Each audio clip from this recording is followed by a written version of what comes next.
กหลาย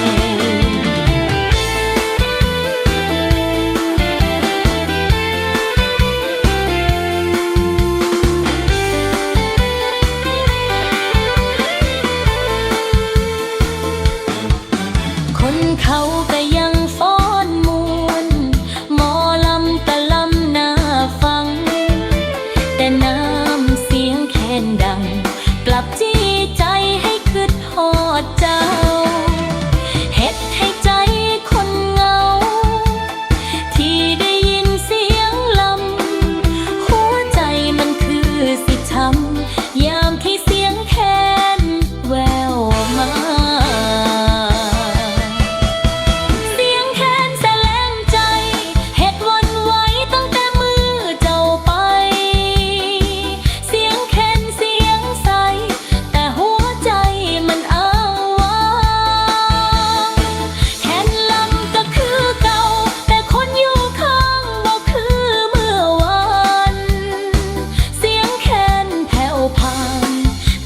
ก็ไหล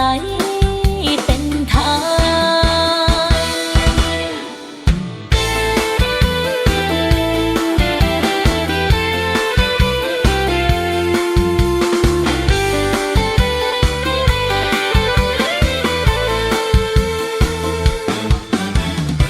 เสียงแคนแสลงใจ